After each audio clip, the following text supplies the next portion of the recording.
चलिए यहाँ पे बताइए, क्वेश्चन मार्क यहाँ पे दिया गया है, थोड़ा छोटा कर लेते हैं ताकि समझने में आसान हो और प्रैक्टिस भी आपका हो जाए। 4 ऑप्शन यहाँ पे देख रहे होंगे आप, ए बी सी और डी, 4 ऑप्शन आपके सामने है। इसी 4 में से कोई एक यहाँ पे आपको लगेगा, ठीक है, यहाँ पे इन्हीं चारों में से कोई एक होगा।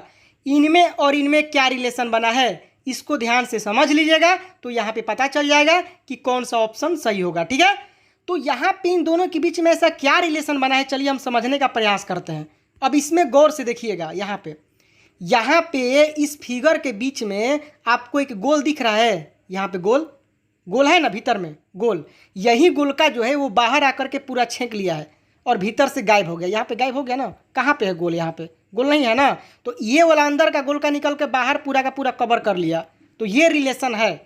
अब इसी तरह से अगर आप इसको गौर से देखिएगा तो इसमें क्या है, एक चतुर्भुज छुपा है छोटा सा, यही छोटका चतुर्भुज क्या होगा कि अगला बार इस पूरे के पूरे चित्र को छेंक लेगा और अंदर से गायब हो जाएगा। तो इस तरह का फिगर किसमें है, तो इस तरह का फिगर दोस्तों केवल आपको ऑप्शन नंबर डी में दिखने को मिलेगा, क्योंकि यही जो है वो बाहर से कवर कर लिया है, जैसे कि इसमें किया है, अंदर वाला बाहर आ गया, ठीक है ना, अंदर वाला बाहर आ गया और अंदर से गायब हो गया। तो ये केवल आपको ऑप्शन नंबर डी में आपको देखने को मिलेगा। चलिए अगला देख लेते हैं। अगला सवाल है कि यहाँ पे दिया गया है कि नीचे दिए गए आरेख के अनुसार दिए गए प्रश्नों के उत्तर दें। तो यहाँ पे लिखा है कि वर्ग बराबर शिक्षक, वृत्त बराबर विद्यार्थी और त्रिभुज बराबर बच्चा, ठीक है। कहने का मतलब है इस सवाल के अनुसार जो वर्ग देख रहे हैं ना वो हो गया आपको शिक्षक, वर्ग में जितना भी अंक है वो शिक्षक हो गया, और यहाँ पे वृत्त विद्यार्थी त्रिभुज बच्चा। अब कह रहा है कि कितने बच्चे विद्यार्थी हैं जो शिक्षक से पढ़ते हैं। ध्यान दीजिएगा, अगर आप इस तरह के सवाल बनाए हैं तो आप पकड़ लीजिएगा। अगर ऐसा सवाल दोस्तों एग्जाम में आता है तो यहाँ पे क्या लिखा है सवाल में, बच्चे विद्यार्थी शिक्षक, तीनों आ गया ना। क्वेश्चन में ध्यान दीजिए, बच्चे विद्यार्थी शिक्षक तीनों लिखा है, यहाँ पे बच्चे लिखा है, विद्यार्थी लिखा है, शिक्षक। मतलब कि हमको कोई ऐसा अंक चाहिए जो बच्चों में भी हो, विद्यार्थी में भी हो और शिक्षक में भी हो, ठीक है, समझ रहे हैं ना। तो इसमें केवल आपको 4 एक ऐसा अंक है जो वर्ग में भी दिख जाएगा, त्रिभुज में भी है, घुस गया है, देखिए त्रिभुज में घुस गया है ना, और यहाँ पे वृत्त में भी घुस गया, वृत्त भी इसको ले लिया, मतलब तीनों में जो है वही होगा, यानी कि ऑप्शन नंबर बी होगा। और उसी तरह से हम बना देंगे कि कितने बच्चे विद्यार्थी हैं जो शिक्षक से पढ़ते हैं, मतलब 4 ऐसे विद्यार्थी हैं, है ना, तो 4 तीनों में है, इसीलिए आपका 4 हो जाएगा ऑप्शन नंबर बी। अब इसी तरह से दूसरा सवाल है, ध्यान दीजिएगा, थोड़ा टेढ़ा है। दूसरा सवाल है कि शिक्षक के पास कितने विद्यार्थी या बच्चे हैं। अब यहाँ पे ध्यान दीजिएगा, शिक्षक के पास कह रहा है, तो शिक्षक कौन है, यहाँ पे ध्यान दीजिए, शिक्षक है वर्ग, तो वर्ग ये शिक्षक है, तो ये जो वर्ग देख रहे हैं इसमें बहुत सारा अंक आपको दिख रहा होगा, वर्ग में 1 है, वर्ग में 3 है, वर्ग में 7 है, वर्ग में 4 है, वर्ग में 5 है। तो इस सवाल को कैसे हम बनाएंगे, फिर ये तो गड़बड़ हो जाएगा। सवाल कर रहे कि शिक्षक के पास कितने विद्यार्थी या बच्चे हैं, तो पहले इसको देख लेते हैं कि शिक्षक के पास कितने विद्यार्थी हैं, ठीक है, उसके बाद बच्चों को समझेंगे। तो शिक्षक के पास कितने विद्यार्थी हैं, तो विद्यार्थी तो वृत्त है ना, तो शिक्षक वर्ग हो गया, तो वर्ग के साथ साथ वृत्त में जो होगा ना वही होगा, तो ये वाला होगा।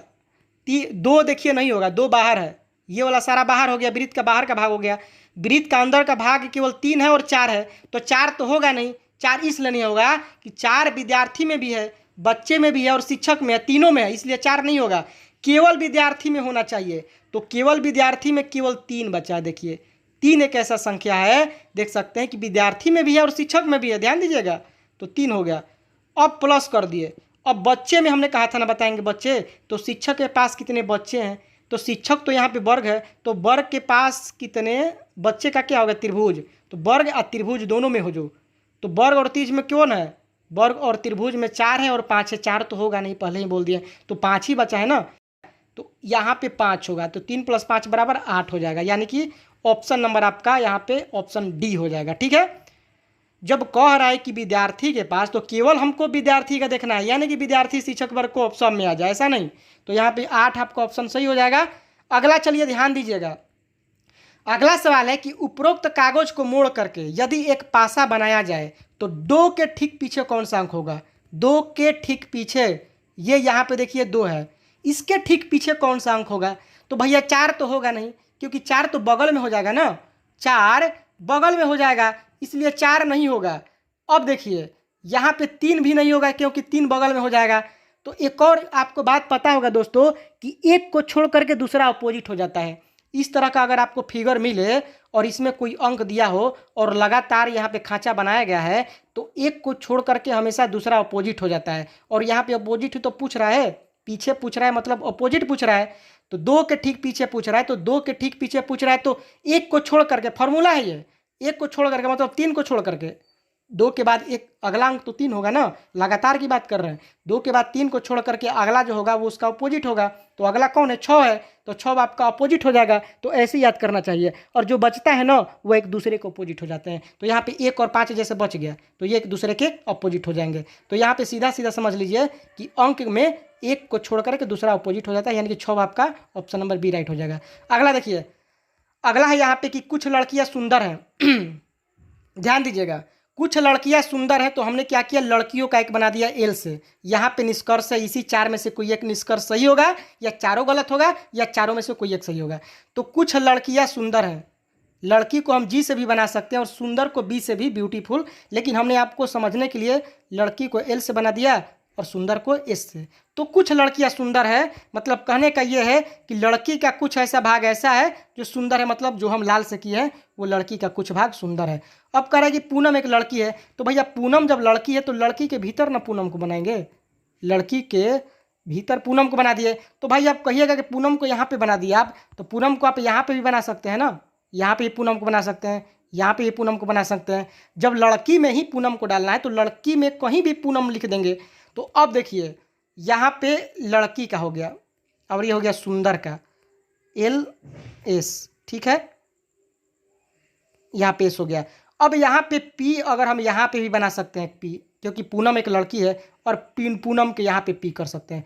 अब निष्कर्ष कह रहा है कि पूनम सुंदर है, तो भैया पूनम सुंदर है तब होगा जब, पूनम सुंदर है कब होगा, जब ये वाला हम डायग्राम यहाँ पे बनाएंगे तब पूनम सुंदर हो जाएगा, क्योंकि सुंदर का कुछ भाग यहाँ पे आया है ना, तब पूनम सुंदर हो गया। लेकिन दूसरा करेगा पूनम सुंदर नहीं है, तो अगर हम यहाँ पे बना देंगे तो फिर पूनम सुंदर नहीं होगी, क्योंकि सुंदर का तो केवल यही पार्ट है ना, बस यही पार्ट है जो सुंदर में भी आएगा। तो यहाँ पे बनाएंगे तो सुंदर नहीं होगी और यहाँ पे बनाएंगे तो सुंदर होगी। तो भैया जब निष्कर्ष देखिए वही सही होता है, निष्कर्ष वही सही होता है जो हर कंडीशन में सही हो, हर कंडीशन में जो सही होता है ना वही निष्कर्ष सही होता है। लेकिन अगर एक तरफ कर रहे हैं तो सुंदर हो रहा है, एक तरफ कर रहे हैं तो सुंदर नहीं हो रहा है, तो भैया दोनों गलत हो जाएगा, दोनों गलत हो जाएगा। तीसरा कह रहा है कि कुछ लड़कियां सुंदर नहीं है, तो भैया सीधी सी बात है, ये हो गया लड़की का, तो लड़की का यही भाग सुंदर है ना, केवल ये भाग सुंदर है, तो ये तो बाकी जो बचा है वो तो सुंदर नहीं है। यहाँ पे लड़की का हो गया और ये हो गया सुंदर का एस से, तो यहाँ पे ये लड़कियाँ कुछ है सुंदर है, तो कुछ लड़कियाँ सुंदर नहीं है, सीधी सी बात है, ये वाला जो भाग है वो सुंदर नहीं है ना। तो ये आपका सही हो गया। सुंदरता लोगों को अच्छा लगता है, क्या मतलब है सुंदरता अच्छा लगता है, यहाँ पे कथन में तो ऐसा कुछ नहीं कहा गया है सुंदरता अच्छा लगता है, तो ये भी सही नहीं होगा, ये भी गलत है, ठीक है। अगला चलिए देख लेते हैं, तो नंबर 3 सही होगा तो ए हो जाएगा यहाँ पे, ठीक है, ए मार दीजिएगा। अगला है कि यहाँ पे इस तरह से बनाया गया, ठीक है, 4 ऑप्शन दिया गया है, यहाँ पे क्वेश्चन मार्क के देख सकते हैं, ये सब बताना है कि यहाँ पे क्या होगा।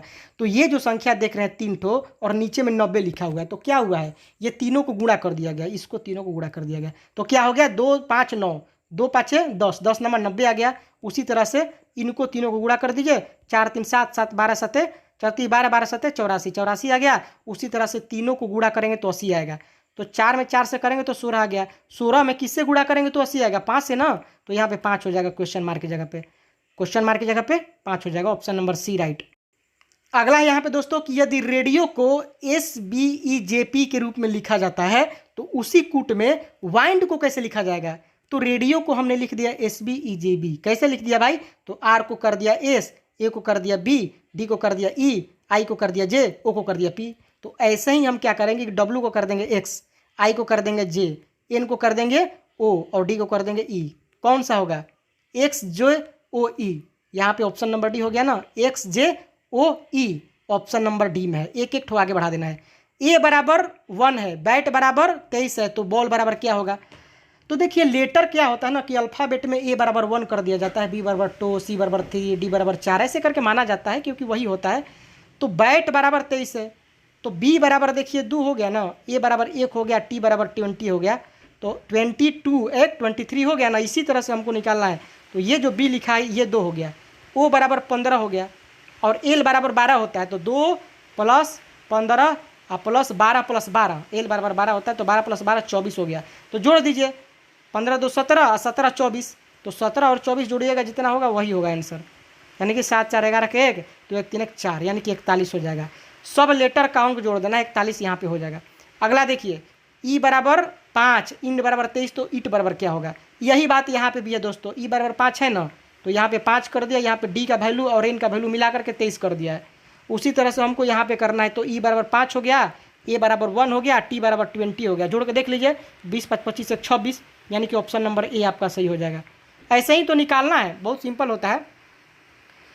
एफ के बाद जी आ गया, आई के बाद जे आ गया, एस के बाद टी आ गया, एस के बाद आई आ गया। उसी तरह से जी के बाद क्या आ जाएगा, एच आ जाएगा, ओ के बाद पी आ जाएगा, डी के बाद ई आ जाएगा, H P E, option number सी।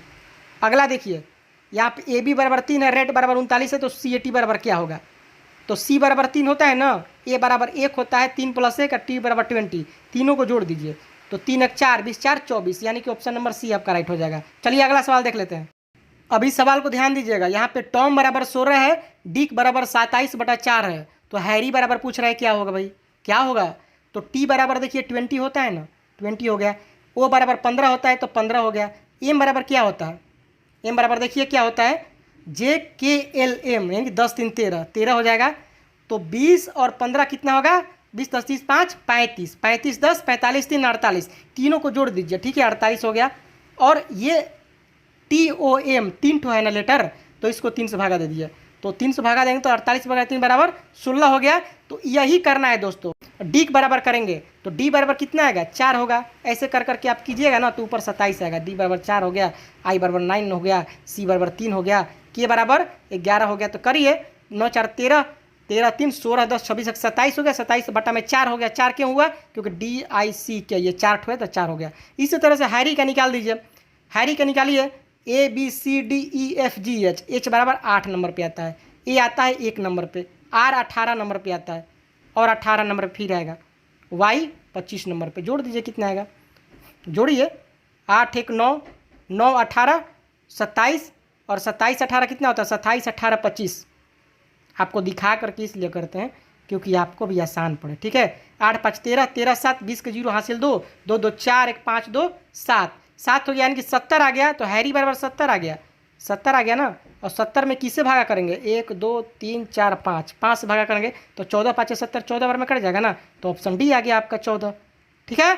अच्छा लगे वीडियो तो लाइक जरूर कर दिएगा, और चैनल को सब्सक्राइब, और सब्सक्राइब करने के बाद बगल में दोस्तों बेल आइकन होगा, ऑल लिखा होगा, उसको भी दबाना मत भूलिएगा। तो चलिए, bye bye, thank you, okay.